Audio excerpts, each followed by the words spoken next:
नमस्कार साथियों, स्वागत है आपका अध्ययन आईक्यू के ऑनलाइन प्लेटफॉर्म पर। ईपीपीसीएस प्रीलिम्स 2026 के क्रम में शुरू करते हैं आज के वीडियो को। वीडियो का पहला प्रश्न आपके सामने, निम्नलिखित कथनों पर विचार करें। पहला कथन, मुख्य निर्वाचन आयुक्त व दो अन्य निर्वाचन आयुक्त के पास समान शक्तियां होती हैं। पहला स्टेटमेंट है सही। मुख्य निर्वाचन आयुक्त और अन्य जो निर्वाचन आयुक्त होते हैं उनके पास समान शक्तियां होती हैं। दूसरा स्टेटमेंट है, मुख्य निर्वाचन आयुक्त के वेतन व भत्ते सर्वोच्च न्यायालय के न्यायाधीश के समान होते हैं। इनको जो वेतन और भत्ते मिलते हैं वह सर्वोच्च न्यायालय के न्यायाधीश के बराबर ही मिलते हैं। यहाँ पर दूसरा स्टेटमेंट भी सही है। मुख्य निर्वाचन आयुक्त राष्ट्रपति के प्रसाद पर्यंत पद धारण करता है। यहाँ पर तीसरा स्टेटमेंट है गलत। हालांकि इनकी नियुक्ति राष्ट्रपति के द्वारा की जाती है, लेकिन यह राष्ट्रपति के प्रसाद पर्यंत पद धारण नहीं करते हैं। इनका कार्यकाल 6 वर्ष या 65 वर्ष जो भी पहले हो तक होता है। उपरोक्त में से कौन सा से कथन सही है? सही कथन पूछा है तो यहां पर सही है केवल एक, केवल दो, एक और दो, केवल तीन। सही है एक और दो, ऑप्शन सी। अगला प्रश्न, भारत के मुख्य चुनाव आयुक्त की नियुक्ति कौन करता है? संसद, प्रधानमंत्री, राष्ट्रपति, उपराष्ट्रपति। भारत के मुख्य चुनाव आयुक्त की नियुक्ति राष्ट्रपति के द्वारा की जाती है। सही विकल्प है सी। अगला प्रश्न, भारतीय संविधान के किस अनुच्छेद में निर्वाचन आयोग के लिए प्रावधान है? अनुच्छेद 320, अनुच्छेद 324, अनुच्छेद 322, अनुच्छेद 326। सही विकल्प है बी, अनुच्छेद 324। अगला प्रश्न है, भारत के विभिन्न राजनीतिक दलों को राष्ट्रीय या क्षेत्रीय दल का दर्जा देने का अधिकार किसको है? संसद को, राष्ट्रपति को, चुनाव आयोग को, सर्वोच्च न्यायालय को। यह कार्य करता है चुनाव आयोग। राजनीतिक दलों को राष्ट्रीय या क्षेत्रीय दल का दर्जा देने का काम या अधिकार चुनाव आयोग को है। अगला प्रश्न, भारत के निर्वाचन आयोग के कार्य हैं। पहला, संसद एवं राज्य विधान मंडलों के सभी चुनाव कराना। पहला स्टेटमेंट है सही। संसद एवं राज्य विधान मंडलों के जो चुनाव होते हैं यह निर्वाचन आयोग के द्वारा कराए जाते हैं। दूसरा कह रहा है राष्ट्रपति और उपराष्ट्रपति के लिए चुनाव कराना। यहाँ पर दूसरा स्टेटमेंट भी है सही। राष्ट्रपति और उपराष्ट्रपति के लिए चुनाव भी निर्वाचन आयोग के द्वारा कराए जाते हैं। तीसरा कह रहा है किसी राज्य में निष्पक्ष एवं स्वतंत्र चुनाव के लिए अनुकूल दशा न होने पर राष्ट्रपति शासन लगाए जाने की संस्तुति करना। तो ऐसा कोई अधिकार निर्वाचन आयोग को नहीं है कि राष्ट्रपति शासन लगाया जाए।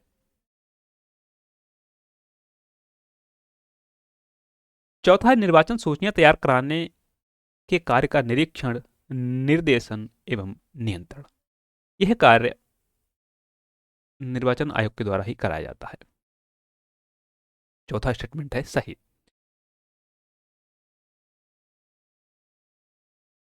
यहां पर सही विकल्प होगा बी, 1 2 4, 1 2 4। अगला प्रश्न है, भारत के संदर्भ में निम्नलिखित कथनों पर विचार करें। मुख्य चुनाव आयुक्त व अन्य चुनाव आयुक्तों के पास समान अधिकार प्राप्त है, परंतु मिलने वाले वेतन में असमानता है। यहाँ पर पहला स्टेटमेंट ही है गलत। यहाँ तक तो स्टेटमेंट है सही, लेकिन यहाँ से आगे है स्टेटमेंट गलत। तो पहला हो गया गलत। दूसरा कह रहा है मुख्य चुनाव आयुक्त को उच्चतम न्यायालय के किसी न्यायाधीश को हटाने के तरीके और कारणों के अतिरिक्त किसी अन्य तरीके और कारण से उनके पद से हटाया नहीं जा सकता। दूसरा स्टेटमेंट है सही। तीसरा कह रहा है चुनाव आयुक्त का कार्यकाल उसके पदभार संभालने की तारीख से 5 वर्ष अथवा 62 वर्ष की आयु प्राप्त कर लेने तक, जो भी पहले हो तक होता है।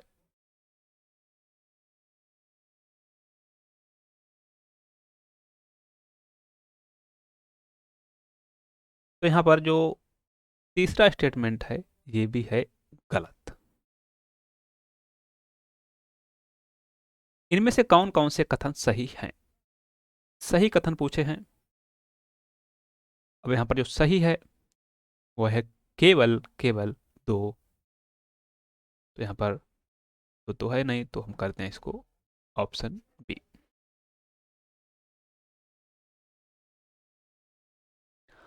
अगला प्रश्न, निम्नलिखित कथनों पर विचार करें। मुख्य निर्वाचन आयुक्त का कार्यकाल 6 वर्ष या 65 वर्ष की आयु जो भी पहले हो तक होता है। पहला स्टेटमेंट है सही। ऐसा है कि जो मुख्य निर्वाचन आयुक्त है उसका कार्यकाल 6 वर्ष या 65 वर्ष की आयु जो भी पहले हो तक होता है। मुख्य निर्वाचन आयुक्त राष्ट्रपति के प्रसाद पर्यंत पद धारण करते हैं। दूसरा स्टेटमेंट है गलत। उपरोक्त में से कौन सा से कथन सही है? सही कथन पूछा है, तो यहाँ पर जो सही है केवल एक, केवल एक। अगला प्रश्न, दिनेश गोस्वामी समिति का संबंध था। बैंकों में राष्ट्रीयकरण की समाप्ति से, निर्वाचन सुधारों से, पूर्वोत्तर में उपद्रव समाप्त करने के उपायों से, चकमा समस्या से। सही विकल्प है बी, निर्वाचन सुधारों से। अगला प्रश्न, मुख्य चुनाव आयुक्त को पदच्युत किया जा सकता है। मुख्य न्यायाधीश, उच्च न्यायालय द्वारा, राष्ट्रपति द्वारा, मंत्रिमंडल के प्रस्ताव द्वारा, संसद के दोनों सदनों के सदस्यों के 2/3 बहुमत से प्रमाणित कदाचार के आधार पर। यहाँ पर जो सही विकल्प है डी, संसद के दोनों सदनों के सदस्यों के 2/3 बहुमत से प्रमाणित कदाचार के आधार पर ही मुख्य चुनाव आयुक्त को पद से हटाया जा सकता है।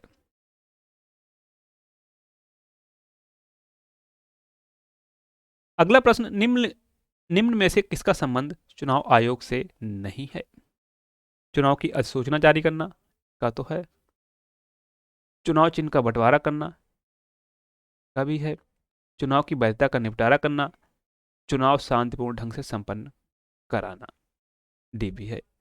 जो नहीं है वह है ऑप्शन सी, चुनाव की वैधता का निपटारा करना। अगला प्रश्न, भारत के निर्वाचन आयोग के निम्नलिखित में से कौन से कृत्य हैं? लोकसभा के अध्यक्ष तथा उपाध्यक्ष तथा राज्यसभा के उपसभापति के पदों के लिए निर्वाचन कराना। तो पहला स्टेटमेंट है गलत। लोकसभा अध्यक्ष और उपाध्यक्ष के लिए कोई चुनाव नहीं होता है, इनको सदस्य अपने बीच से ही चुनते हैं। राज्यसभा का उपसभापति के लिए भी कोई अलग से चुनाव नहीं होता है। तो पहला स्टेटमेंट हो गया गलत। नगर पालिकाओं और नगर निगमों के लिए निर्वाचन कराना, दूसरा भी है गलत। यह कार्य राज्य निर्वाचन आयोग के द्वारा कराया जाता है। निर्वाचनों से उत्पन्न सभी संदेहों और विवादों का निर्णय, यह भी है गलत। यह कार्य कौन देखता है? माननीय सुप्रीम कोर्ट। नीचे दिए हुए कोटों में से सही उत्तर का चयन कीजिए। सही कौन सा है? सही है ऑप्शन डी, कोई नहीं।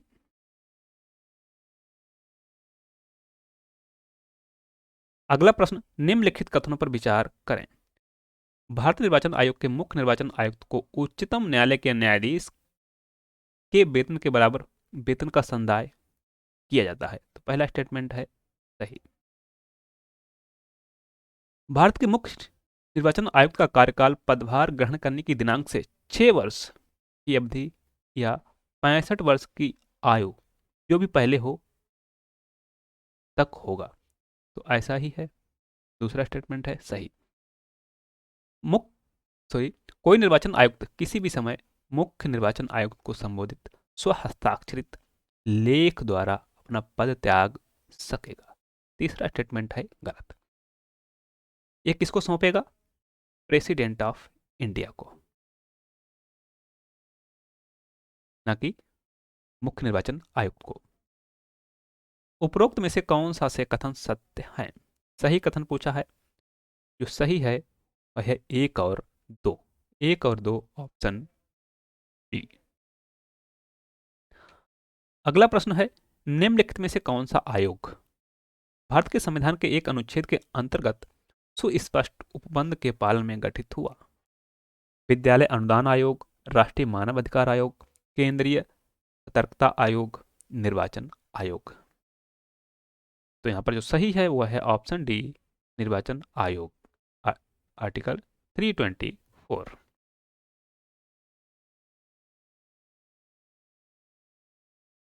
अगला प्रश्न, भारत के निर्वाचन आयोग के संदर्भ में निम्न कथनों पर विचार कीजिए।